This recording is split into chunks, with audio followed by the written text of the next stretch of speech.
Thank you, everyone. We appreciate your patience while more attendees are joining. Again, good morning, afternoon, and evening, wherever you are. It's Monday, April 13th, 2020, and we welcome you to the introduction to GastroPlus.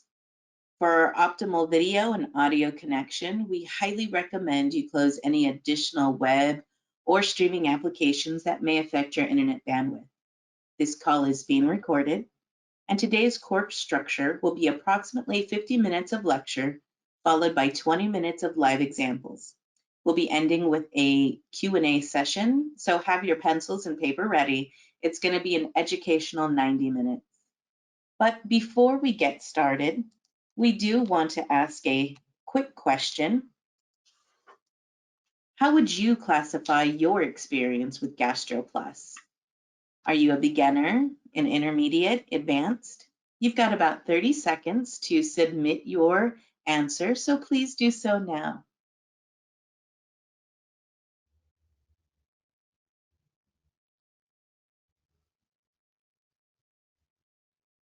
Ten more seconds.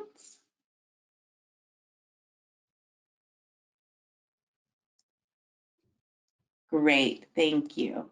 Okay, so it looks like all you beginners and have not used befores are in the right place.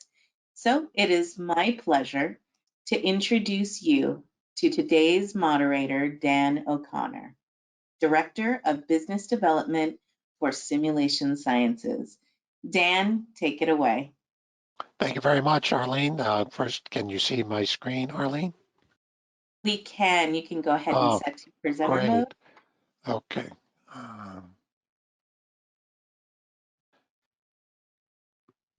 Good afternoon, good morning, good evening, and welcome to the Workshop from Home seminars, where we will be introducing GastroPlus. We'll be joined by my colleague, Maxime Merdy. But before we dive into the modeling and simulations that he'll be showing you from GastroPlus this morning, I thought I'd just invite from anyone that is researching currently COVID-19 solutions, whether that be for looking at existing drugs or ways that we can help cure. We are prepared to help you in any way that we can from a modeling, simulations, or consulting standpoint. So please do reach out to us if we can help in any way to supplement your efforts there. Wanted to start our conversation this morning with a little bit about what we are trying to do as a company, tying together early discovery all the way out through patient variability and patient use.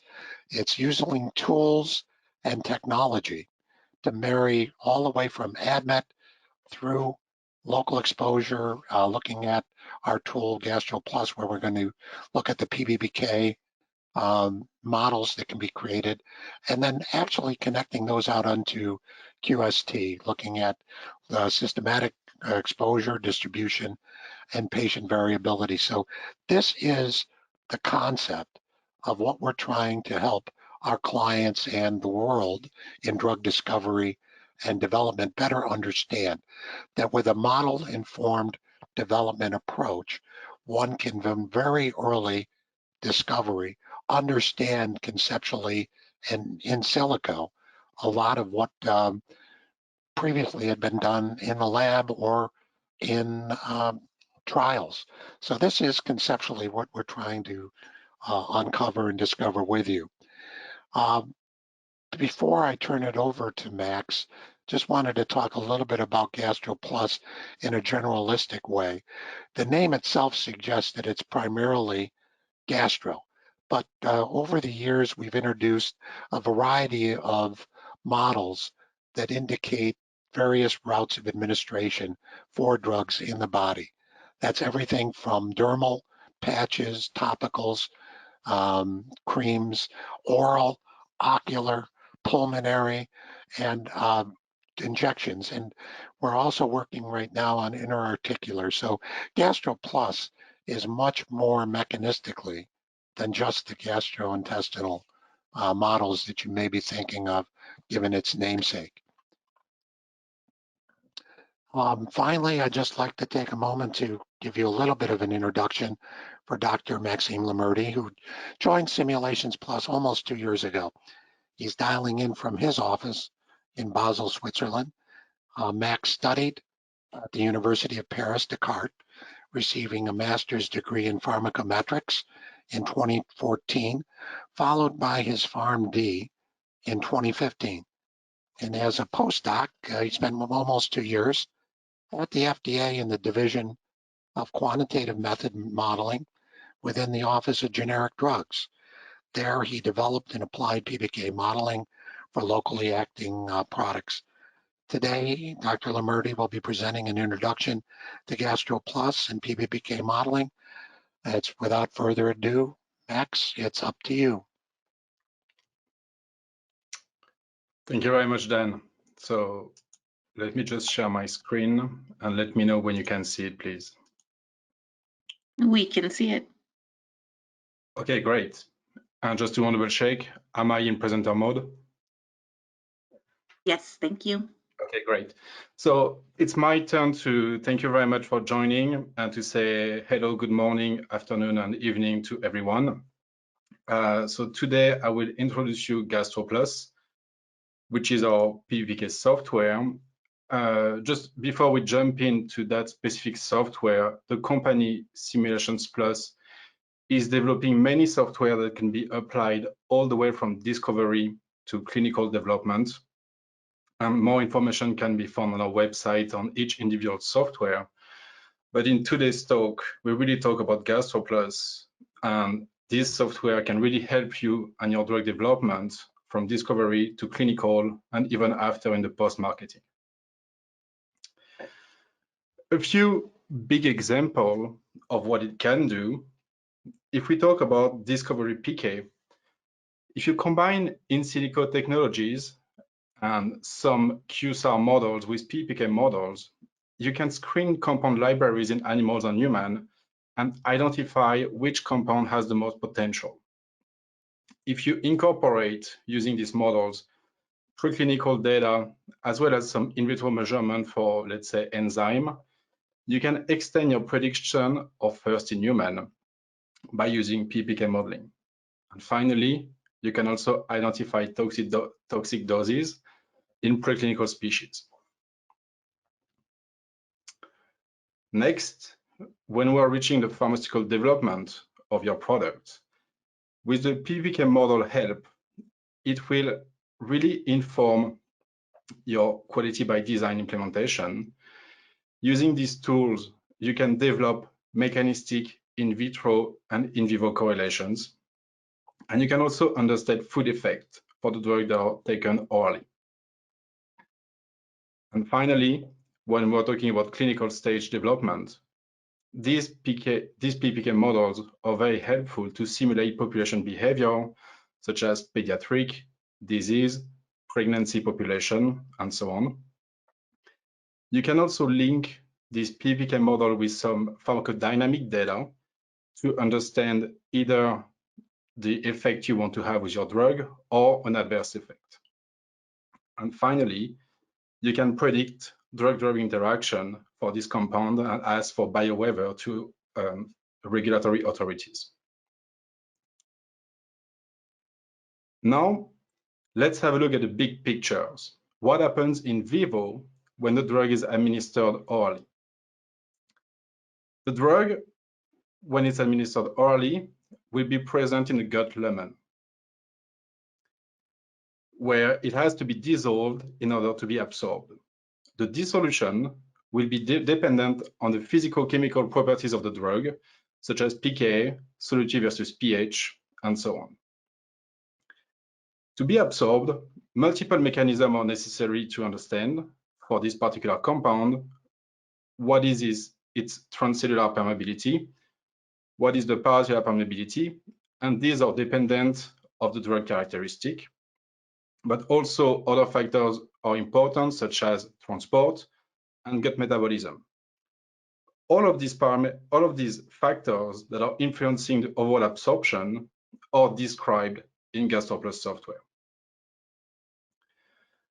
Once the drug or the remaining portion of the drug is reaching the portal vein, it can then go all the way to the liver, where liver metabolism, hepatic uptake, and biliary secretion happens.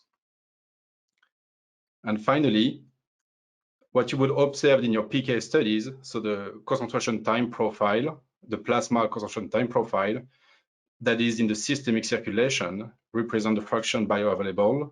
And this time, distribution and systemic clearance are the main factors, and are influenced also by drug characteristics such as plasma protein binding and blood to plasma ratio. So all of these parameters, from PK to blood to plasma ratio, are all incorporated in the GastroPlus platform, and they matters in order to describe the PK of your compound. A couple of statistics and metrics we like to keep in mind when we're talking about oral absorption. First is the FA, which is the fraction absorbed into the enterocyte, expressed as a percentage of the drug. The FDP, the fraction of the drugs that reach the portal vein. And finally, the fraction bioavailable, which is reaching the systemic circulation. So this is the situation in vivo, but how does that translate in terms of modeling and model structure? Here on the screen, I am displaying the model structure in GastroPlus. On the very top, you have the mechanistic absorption model part that subdivides the gut, the GI tract, in 9 different segments, from stomach all the way to ascending colon. And each individual segment has its characteristic based on physiological measurement, such as pH, length, radius, and transit time, and many others. Within each individual segment, the drug can be present in different stages. Unreleased, if you have a controlled release formulation.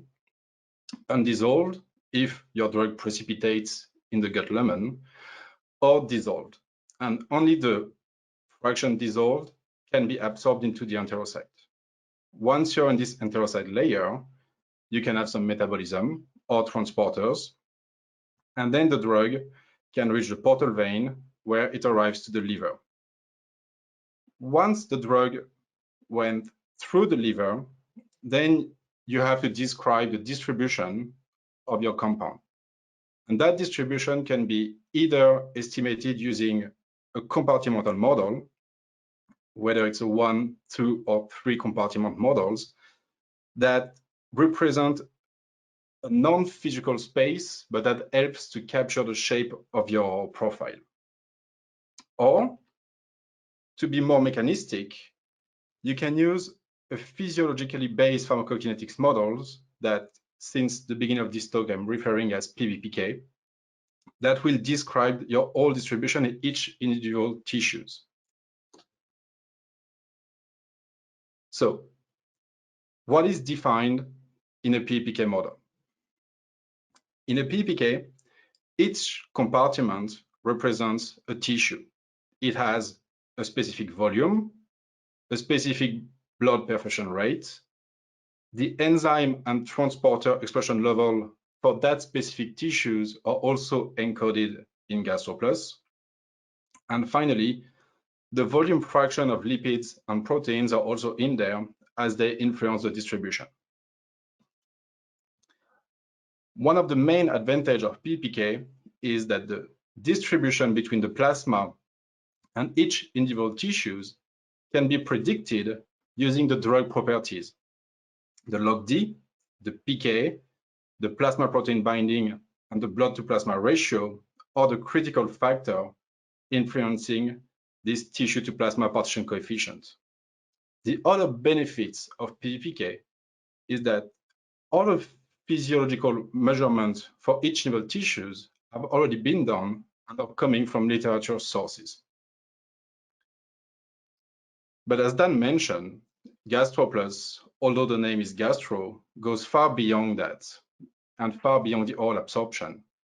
If you're working with a drug that is administered using the ocular, pulmonary, oral cavity, dermal, as well as intramuscular and subcutaneous injection, you can do the same simulation as for orally, and it can inform, you can do DDI studies, you can do pharmaceutical development, as well as very early prediction about how your drug will be absorbed using any of this route of administration.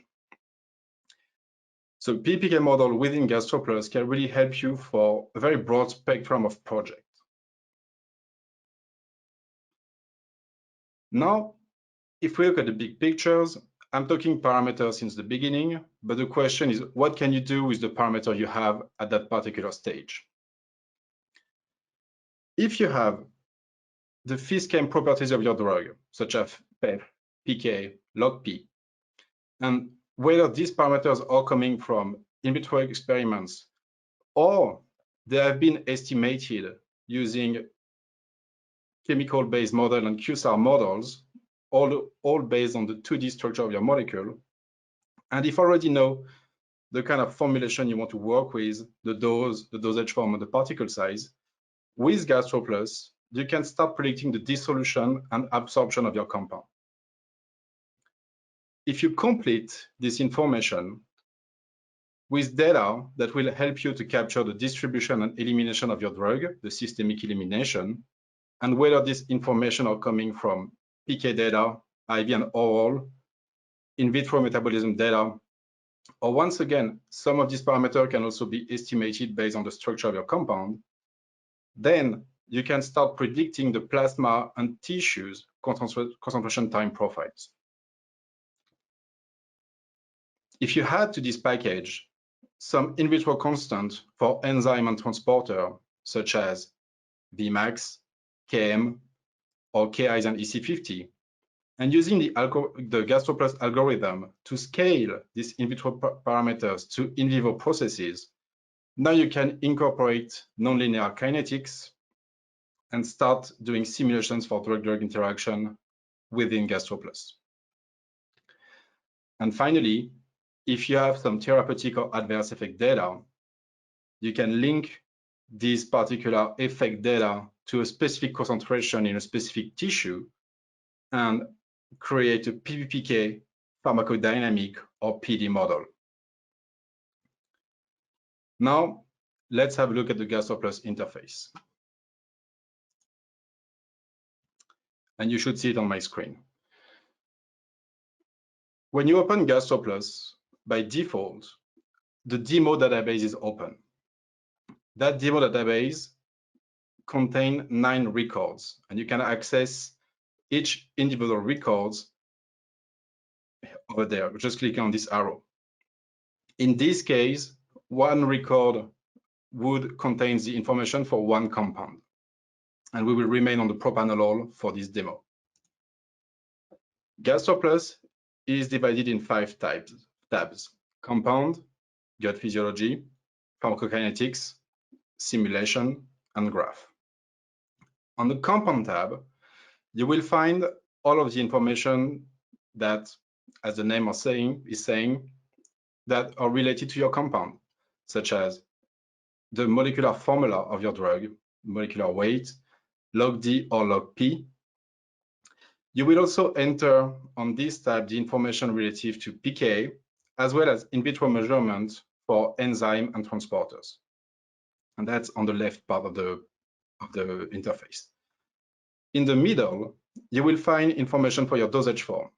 And you can select your dosage form by simply clicking on this arrow, and you have a drop-down menu. So in this case, we have an immediate release tablet, but we could simulate an IV bolus, as well as any other route of administration and different formulation. So let's stick to immediate release tablets. Then you would define the dose, and if you want to do multiple administration, the subsequent doses and the dosing interval. And finally, on the right of this tab, you will have to enter the information for your gut permeability and the effective permeability converted to human, whether you have a KCO2 measurement or any other in vitro system to measure this permeability. On the gut Physiology tab. This will be the mathematical representation of the ACAT model or the mechanistic absorption model. Here you have the 9 compartments that are dividing the gut from stomach to ascending colon, and each individual compartment has its own characteristic. So pH 1.3 for stomach and 6 for duodenum, transit time, volume, length, and so on. You can change this physiology. Either you go from fasted to fed or from human to a preclinical species by simply clicking on this arrow, and you have access to all of these physiologies already coded in the model. So I could do fasted and then fed for human, beagles, monkey, and so on. On the third tab, the pharmacokinetics tab, you will select the model that will describe the distribution of your drug. Whether it's a compartmental model as displayed on the screen, or by clicking on this drop-down menu, you could select a PBPK model. One thing that is not displayed on this demo database is that, of course, you can also create your own PBPK to match the population you're studying. And we will do that in the example. You can match the ethnicity of your population, the age, the body weight, the BMI. So it's very flexible, as well as the health state. And I think Viera, my colleague, will talk about that more tomorrow. So let's stick to compartmental model. You have a few parameters, such as the clearance in different units that are defining the systemic clearance, and the distribution parameter for the distribution of compound in these compartments. Finally, if I go on the simulation tab, this is where you will launch your simulation after you set up your models in the previous tab.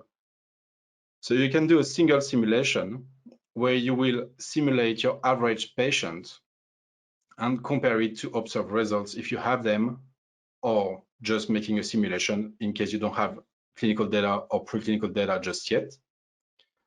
A batch simulation will be if you want to run simulation for multiple records at the same time and save you some time. PSA goes for parameter sensitivity analysis, where you will select a few parameters and you want to see the impact of these parameters on the PK metrics, such as Cmax, Tmax, or AUC. And finally, the population simulator, where you will use the GastroPlus algorithm to create a number of patients that are different, but you're setting the limits of the specific population in terms of age and body weight. And then the software will automatically generate subjects, and you can run the simulation for each individual subject at the same time. With this demo database, we will simply run a single simulation, and you simply define the simulation length to 24 hours and click on Start. Once the simulation is finished, a few numbers appear at the bottom, and these are the PK metrics calculated either based on the clinical data in this case, or calculated based on your simulation. Remember a few slides ago, I've talked about the FA, FDP, and F expressed as percentage of the dose. So it is telling me that for this drug, almost all of the drug is being absorbed. Almost all of the drug goes into the portal vein, but between the portal vein and the systemic circulation, 62% of my drug is being cleared. So I have a very strong first pass metabolism in this case. The software also calculated a Cmax, a Tmax, and the AUC. And in this case, they are fairly close to the observed data. To visualize your result, you would go to the last tab, the graph tab. And here you get the overlapping between the blue line, which is our simulation of the plasma concentration time course, and the blue square, which are observed data. So in that case, we have a pretty good definition of our data. But the model and PBPK model goes way beyond that. You can look at absorption and dissolution. And with experience, this graph would make a lot of sense. The red line describes the amount dissolved into the gut lumen. So in this case, all of the dose is being dissolved instantly. The light blue line represents the fraction absorbed into the enterocyte. The purple line is the fraction that reached the portal vein. And finally, the green line is the fraction that is reaching the systemic circulation.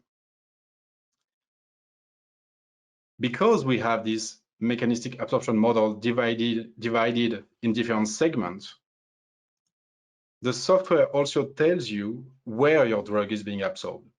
So in the case of propranolol, the software is estimating that 35.5% of the drug is being absorbed in the duodenum, 40% in the jejunum, and the remaining in the other layers of the GI tract. And if this information are not enough, you can go look deeper. If you click on New Plot and then select Curve, and I'll just put them so you can see both on the same screen, you can plot many information. So I'll just plot the concentration in the central compartment, as well as in the liver and the peripheral compartment. And then I can close that and enlarge that window so you can see better. The blue line is the same blue line that was represented before, the plasma concentration. The green line represents the concentration of propranolol in the distribution compartment. And finally, the red line represents the propranolol concentration in the liver. So you can go way beyond, and you can start looking at the concentration in all of these different tissues and zoom if you want to have a more precise information about the first 2 hours or any other time. Now, let's go back to the slide.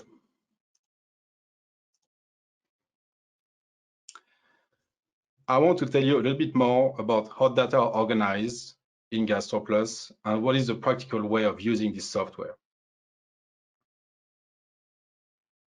GastroPlus is built around different file types. The first one is the database, and it's really the kind of file that we use as a whole project. It contains all of the drug properties and drug or formulation specific simulation parameters. Then you have the physiology files, and they will describe either your gut physiology or your PBPK. And this one can be set up once and then be used in multiple other projects. And finally, you have the support files that are record specific, and they have experimental in vitro or in vivo profiles that you can load into GastroPlus as such. The way all of these files are organized is as such. At the very top, you have the database. And typically, as a good practice, we like to have one database for a specific drug, drug X, or for a specific project, 1, 2, 3, 4. Within this database, you will have different records. And same as a good practice, one record represents a specific study.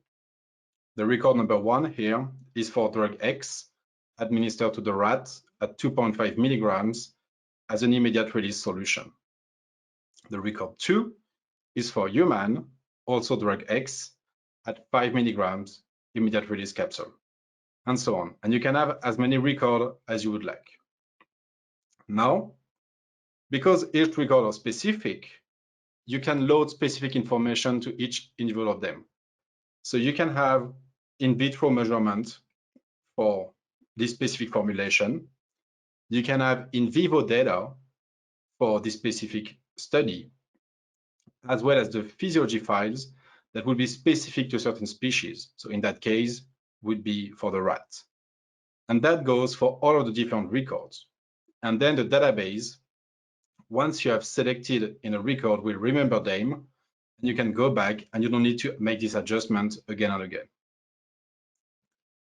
After you've set up your model, loaded all of the data, and made the simulation, you can save your results. and you can save them in different ways. Either you want to save all of the parameters that are simulated during that specific simulation, and that means concentration in all of the different tissues, concentration in all of the different segments of the gut, and so on. Or you can select the one you really want to focus your analysis, as I was doing, liver, central compartment, and peripheral compartment. To save these files, you have a few options. You can save them as a text file or as Excel workbooks. So this is really about the software as it's on its own and its structure. But now, how to use it and how to obtain the necessary physicochemical or CYP and CYP metabolism property. And this is what Dan introduced in his first few slides. The goal is to combine multiple approaches to really get there. First, you can use quantitative structures activity relationships or QSAR models, and we have the ADMET software for that, but also an ADMET module within Gastro that can do this estimation. And these QSAR models are using the 2D structure of your molecule to predict the permeability, solubility versus pH, PK, blood to plasma ratio, and so on. Once you have these parameters, either coming from a QSAR model or in vitro measurement, you can feed them into GastroPlus and start running simulations. The end goal is to reliably and efficiently utilize PBPK modeling to reduce animal testing as well as, of course, human clinical trial. About these ADMET predictor modules, we have it incorporated in GastroPlus, and you can automatically create a new GastroPlus database that contains estimates for the PK, aqueous solubility versus pH profile, biorelevant solubility in FASIF and FASIF, the log D versus pH, but also the human effective permeability, and so on.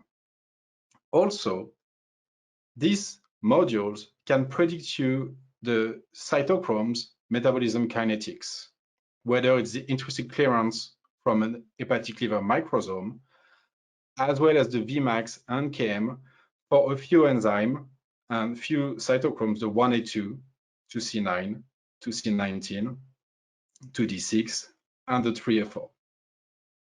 The main question is, how good are those predictions? And they are parameter dependent, but we are very confident on some of them. Let's first look at the PK, and it's a great example. A few years ago, Simulation Plus collaborated with Bayer Healthcare because before the collaboration, we used a database of roughly 14,000 compounds to estimate the PK and build our QSAR models. With this database, we were able to have an overall R square of 0.86, which is already a really good result. But we wanted to go a step further. So by collaborating with Bayer, they provided us an extra data set of a bit more than 19,000 compounds. And by combining these two, then at the end, we were able to predict these PKs with an R square of 0.93, which is extremely good. The story behind it is now this PK calculation became the default calculation in all Bayer programs. But the most important for us is that this model and all of the models we are developing with our partners are always available for everyone to use. So another question is why PK? Why PK is so important? PK impacts the ionization status of your compound. And that status will have an impact on dissolution and precipitation into the gut lumen, absorption, metabolism, and distribution. So knowing that, having a very strong estimate of your PK without running any experimentation. Just based on the 2D structure, you can start getting a vibe about dissolution issue, absorption issue, as well as metabolism and distribution. But PK as a whole is not enough, and other parameters are critical, such as the solubility, the log P, and others. Here, I'm displaying a couple of studies where the ADMET predictor was tested against other software, and all of the time it ranked top for predicting the aqueous solubility and the log P. About the way it looks in GastroPlus, and we will do that in a minute.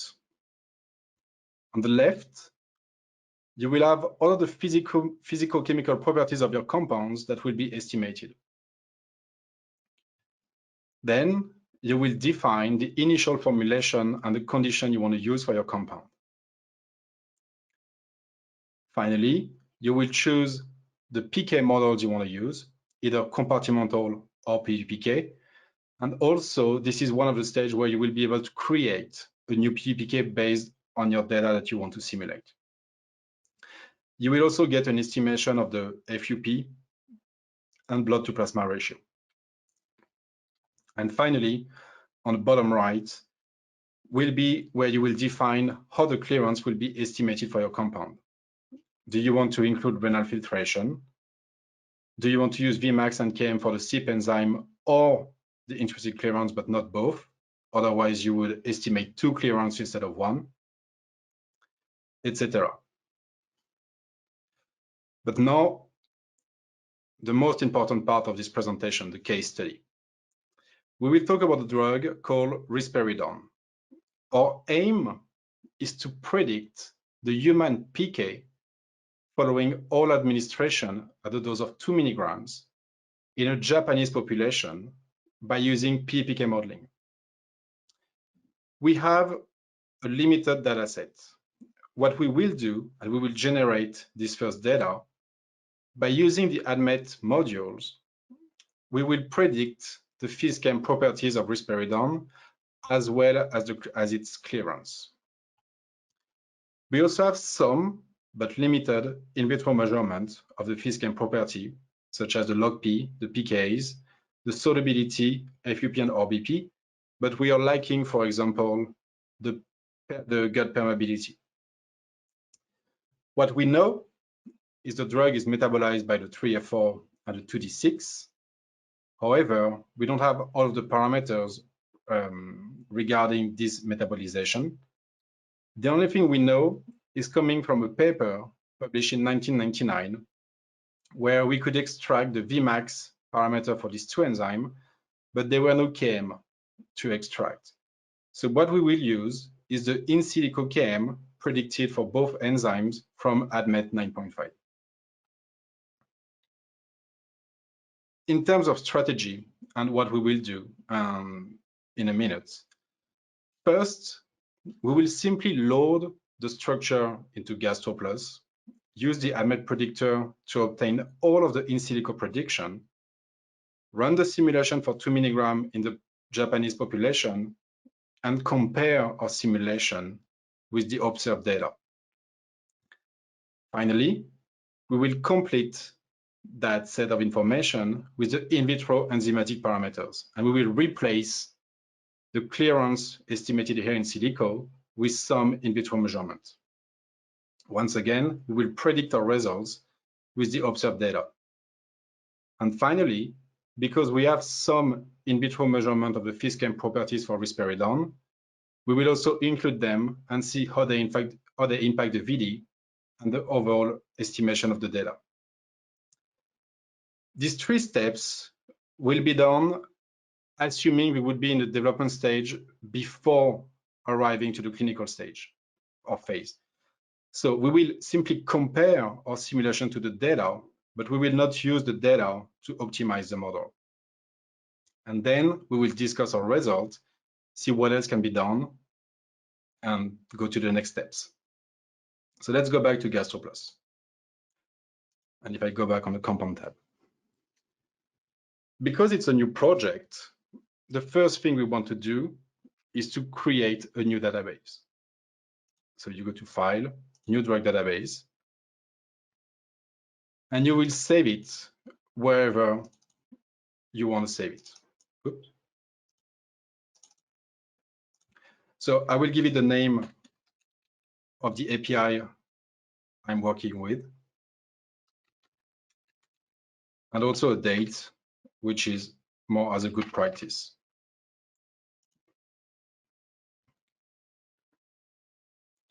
When you create a new database, it creates an empty record for potential new drugs, but all of the value here contain the value 1, and they represent nothing at that stage. So what we want to do, we want to use ADMET to populate all of this information for the parameters. So I will go to File, Import, and import the structure. I previously saved the structures as a mol file that I found online, and I would simply open it like that. Now I have my ADMET window that is popping up. On the left, as I've mentioned, the physical-chemical properties that we won't touch. The formulation parameter, the drug was administered as an immediate release tablet, so the setting is good. For the distribution, we want to use a PBPK model. So we will create a new PBPK. And we have that window popping up. We are talking about a human. The population is not American, they were Japanese in this study. Because we don't have information about the gender, the age, or the body weight, we will keep the default for a male, healthy, of 30 years old, and that gives us a body weight of 62.5 kilograms and a BMI of 22.4. If I click OK, the software automatically saves this PBPK model and this physiological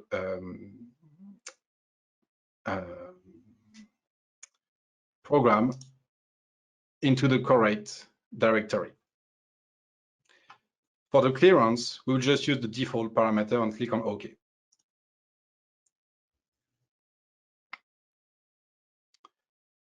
So when I imported my structures, I have now 2 records. First, my empty record, and then the Risperidone record with all of the in silico predictions. Just to keep track of what we've done, I will delete that empty record. And I will rename the second one with where it's coming from. So ADMET 9.5 in this case. Yes. We want to save a copy of all of these parameters, just in case I am doing a false manipulation in the future. So what I will do, I will copy that record database, copy the record, and create a new one. This time, I want to do the simulation so for Japanese, a PO data of 2 milligram. And I will do in that stage, it's an in silico, in vivo extrapolation. And I can click on save.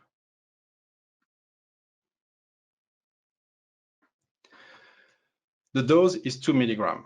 I can change the dose on the compound tab right there. So I will replace the 100 by 2. I don't have information about the dose volume, so I will keep everything else as a default. Now the next step is to incorporate the data and the observed PK data into GastroPlus. To do so, you can go to File, Load, and we have multiple support files, but in that case, we will use the option number 6, tissue plasma concentration time profile for other dosage routes that are not IV administration. The units in the study were in nanograms per milliliter, so I first need to change the units. And I simply go over there and select the correct units for my study.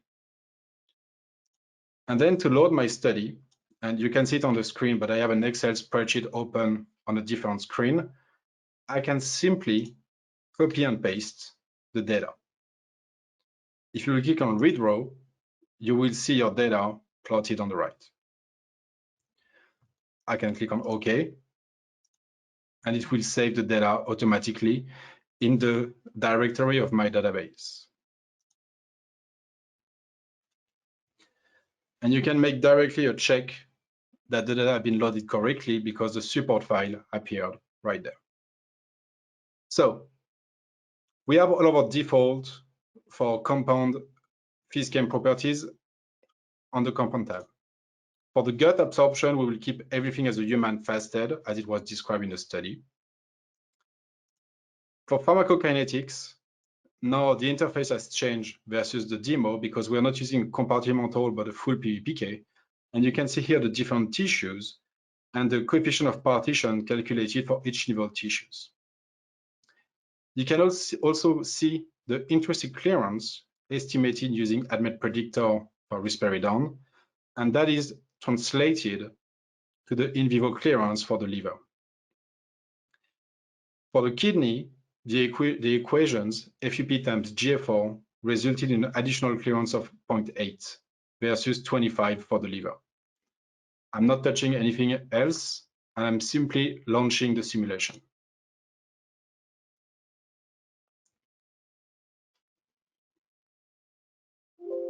So first, a quick look on the PK metrics. On the Cmax, it seems I'm getting a pretty good estimation, 9.4 versus 10.4. For the Tmax, my absorption seems to be slightly faster than what is observed at 1.25 versus for the calculated 0.9. And for the AUC, I am under-predicting the AUC versus the observed. But overall, and keep in mind that simulation is done only with in silico properties. If I go to the graph, overall, I get a pretty good estimate of the concentration time course. Now, this kind of simulation would be done within the early phase of drug development, and this clinical information are not available. As the drug development improved, now we would obtain some in vitro data, let's say for enzyme, and we want to include this information into the model. Because my set of parameters will change, I will create a new record. So I can go to database, copy drug record, and I will give it a new name. I still want to do the same study, but this time with some enzyme information. When you create a new record, you have the choice to also copy all of the support files. And in that case, the support files are my IV data, my PO data. So you want to keep that also. So you don't have to enter your data for each individual record. So I click on OK. And you can see here now that I have 3 records in my database. And my support files are also in there. As I mentioned, we have some enzyme information. So let's put them into the software by clicking on enzyme table. The drug is metabolized by the 2D6 and the 3F4. We have to define the location of this enzyme, and because the drug is administered PO, and we know both of these enzymes are both in the gut, the liver, and as well as other tissues, for each enzyme, we need to specify the location. So gut first, and then in all of the tissues in the PBPK model. So I've done that for the 3F4. I will do the same for the 2D6 with gut and PBPK. Now the question is the parameter here for Vmax and Km are in vivo parameters. And the goal is to obtain these parameters based on in vitro measurements. If we go to the unit converter, and we have different options, but in that case, we want to convert Km and Vmax. And the data are coming from our SIPs. And the units that we had in the publications were in picomoles per minute per picomole of enzyme. First, for the 3F4, the Vmax was 0.6, and the KM that was estimated by ADMET predictor, 13.3. So this in vitro Vmax and Km here are resulting in in vivo Vmax and vivo Km.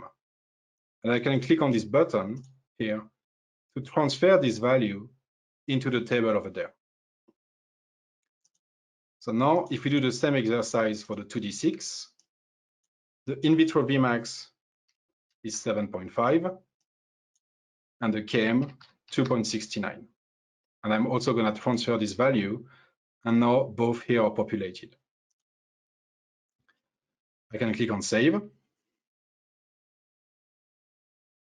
and give the software just enough time to incorporate all of this information. Now that I have entered this info, you can see on this gut physiology tab that something has changed. On the right here, I have the regional distribution of both enzymes. So for example, if I take the 2D6, I have some 2D6 in the duodenum, slightly more in the ileon, but once we reach the cecum and the colon, there is no 2D6. For the 3F4, we also have the distribution of this enzyme. These information are also coming from literature. Something I need to do, because now I have two clearance in my model. I have a clearance coming from the enzyme, as well as the clearance coming from my liver. So I need to change that parameter to 0 in order to have just one clearance mechanism. And then I can run the simulation again.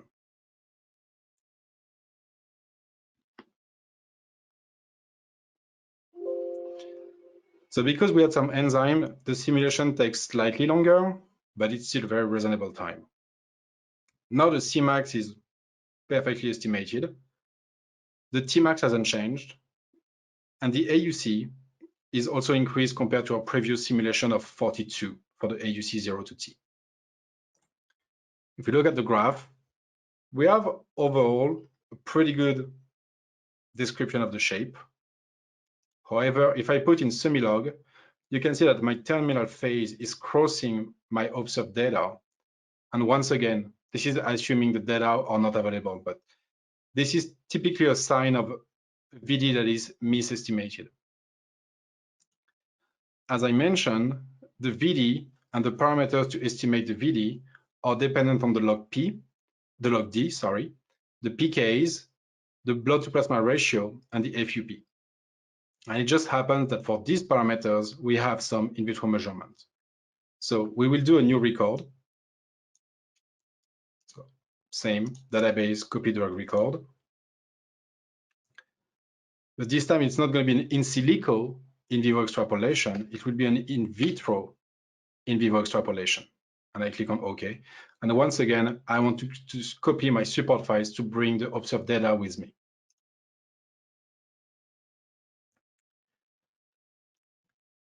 So the parameters for log P were 3 or 4. For the PKs, we had two base measurements. The first one was 8.1, so versus the 7.8 estimated by the model. And the second one, actually, sorry, 8.2.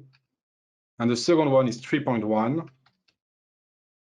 And you can simply click on save.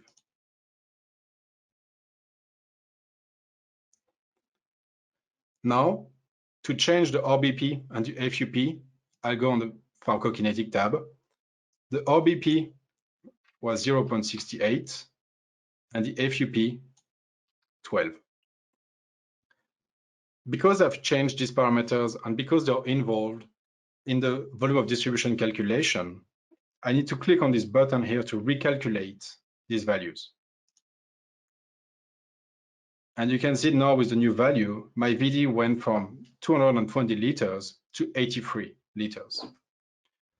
So let's see if that impacts our simulation. And I will run the simulation and don't change anything else than that.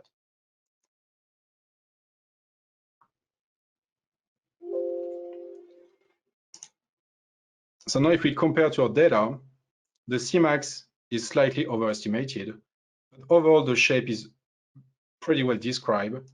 And also here, the shape is matching fairly well the elimination phase. So we have a pretty good model.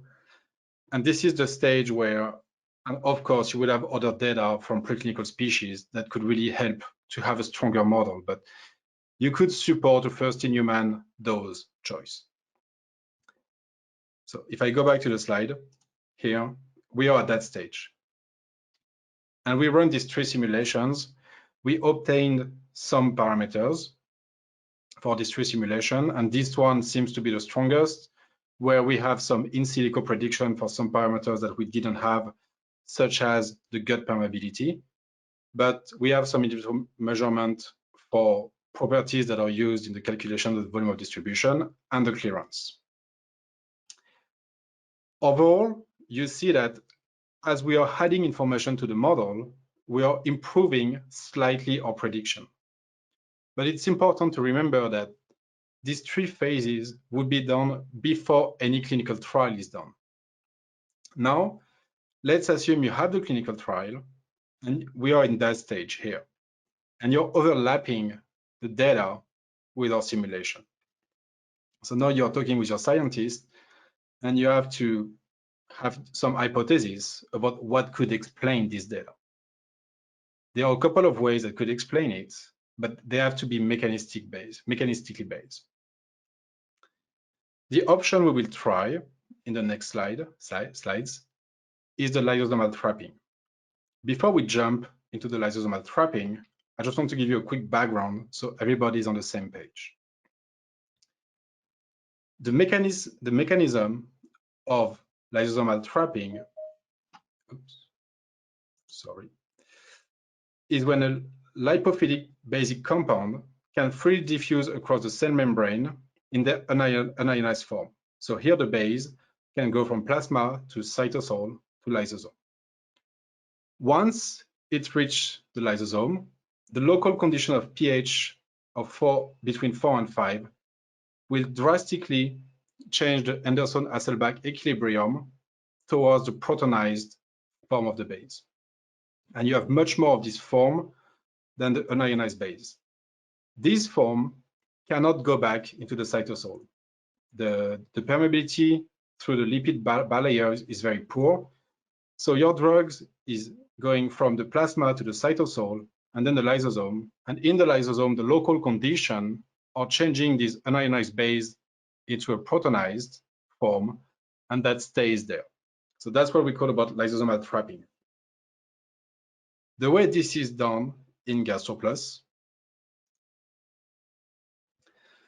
the lysosomal trapping that will affect the volume of distribution, obviously, is already integrated in the estimation of this volume.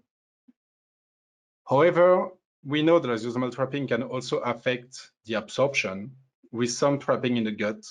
And so far, to incorporate that into the model, we have to fit the free fraction in the enterocyte to capture the Cmax of our data and also the Tmax. So we need some clinical data to really capture the best the lysosomal trapping in the gut. A good candidate for lysosomal trapping is a drug with moderate to high base PK, such as Risperidone with a PK of 8.2, and a high log P. And Risperidone is definitely the best candidate because you have a log P of 3.04. Knowing that, let's go back to GastroPlus and let's see if that hypothesis of lysosomal trapping could help us to describe the observed data. So I will now copy this record again. And I will include the lysosomal trapping in my mechanism.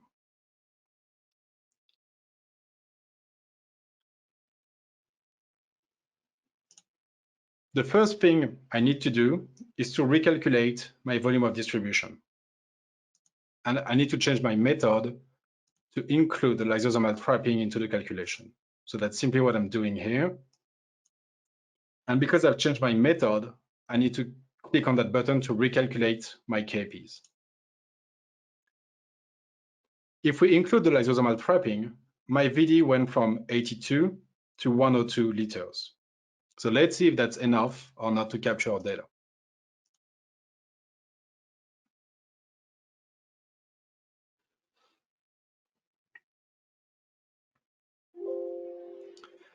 So it seems to be slightly better on the Cmax, and the AUC is also very well estimated. But for the Tmax, we are still absorbing slightly too fast. And that's usually an indication of lysosomal trapping into the gut. And if I look at our overall simulation, the Cmax is slightly too high, but we have this kind of a shift here to the left. It's very small, but it's there.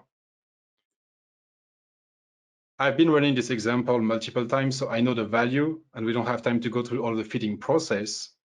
But to change that parameters, and same, that's coming with experience. You can change the free fraction in the enterocyte to capture this lysosomal trapping into the gut. So I know the value of 15 will give a good result. Usually there would be some sort of hit and fail, and you would try different values and see which one works best. So I save that parameter, and I can do my simulation again.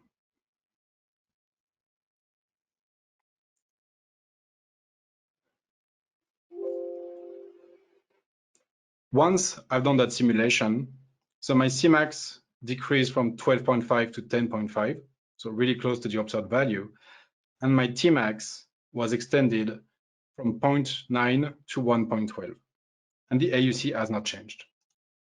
Now, if we look at the PK profile, the simulation, so the line is really capturing the data fairly well. So now we have what we will call a validated model, and we can play with it and do other things. So just to recap on what we've done. On the very left here is the simulation with purely in silico parameters coming from ADMET predictor.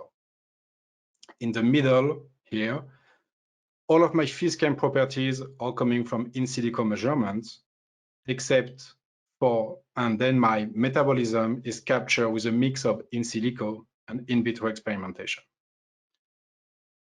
Here, we have a mix of in silico and in vitro measurement for physical properties, and same for enzymatic parameters. And finally, on the right, once we have the data available, the clinical data, we were able to integrate a new mechanism for this drug to really capture the data fairly well. Knowing that that lysosomal trapping mechanism could have potentially been identified with during the preclinical studies. So that could have already been implemented if we had more data from preclinical studies. And here I just made a summary of the PK metrics for Cmax, Tmax, and AUC. But now this is really the most interesting phase. Once your model is developed, you can do some experiment. You can try and see what are the limits of your models and what can you do with it. The first thing we will do, and because there are still some parameters that we didn't know about the formulation, such as particle size, and that can have an impact, and also we didn't have a measurement about the PEF, any in vitro measurements such as KCO2, MDCK, and so on. So we will see the impact of these two parameters. If I select the parameters and go on the compound tab, I can select the PEF, and for the formulation, the particle radius. What I will ask to GastroPlus is to run 20 simulations, 10 each for each parameters, and it will variate my permeability parameters from 3.35, which is an ADMET predicted PEF, between 1.6 and 6.7. And same for the particle size radius, between 25, from 2.5 to 250. So I click on OK, and I click on Start. And the model is asking me to save these simulation results. So now GastroPlus will run 20 simulations, and you can follow them live. So it is changing the PEF value, and we are already at 4 simulations out of 10. You can see the parameter here being changed. And each time you have a new simulation, it calculates the FA, so the fraction absorbed into the enterocyte, the FDP, the fraction reaching the portal vein, and finally the F, so the fraction that is reaching the systemic circulation. So after he was done with the PEF calculation, he went automatically to the particle radius. And we're already at 7 out of 10. So now in a few seconds, he will finish the simulations and we'll be able to observe. So if I go to graph, and now this time click on spider plot, on the left, I have listed some PK metrics, and I will look at the Cmax. And let me increase that window and show all axes. So the red line is the Cmax value as a function of different value of my permeability. And the blue line is the same Cmax, but this time the variable is the particle radius. And what you can directly see is on my Cmax, the particle radius has no impact, whereas the permeability seems to have an impact. In vitro, both of them are easy to measure, but by doing this kind of parameter sensitivity analysis, you can weight which measurement are more important and which one won't affect your simulations. So in that case, probably the next step would be to talk with your project teams and see if it's possible to get an in vitro measurement of your PEF, so you could refine your model and maybe reevaluate the lysosomal trapping and the parameters we fitted, so it is more realistic based on the PEF measurement. The next thing we will do is to do a population simulation. So if I just click on the population simulation, my population simulation estimator happens, and I want to set my boundaries. So I still want to do a simulation in human. I still want to do a simulation in Japanese, healthy, and I want this time 50% male, 50% female. For the age, I developed the model using a 30-year-old male. Let's have a look at what would be a population between 55 and 75 years old. For the body weight and BMI, I will use the default value. Click on OK. And once again, because of time, I will only do the simulation for 8 subjects, but you can go all the way to 2,500. So you can do very large population studies. If I click on Start, I will save all of the parameters for each individual subject, whether these parameters concern their physiology or their PK profile. So I can save that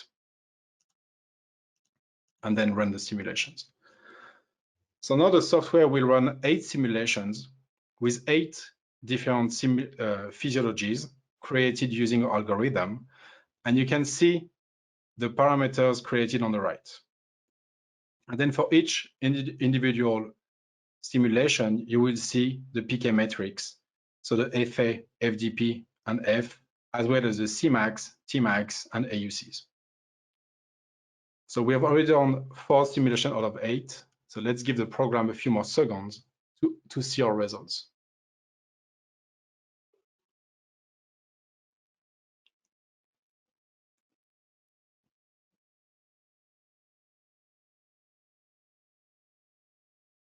So it will be done right now. And if I go to new plot, I can see my results.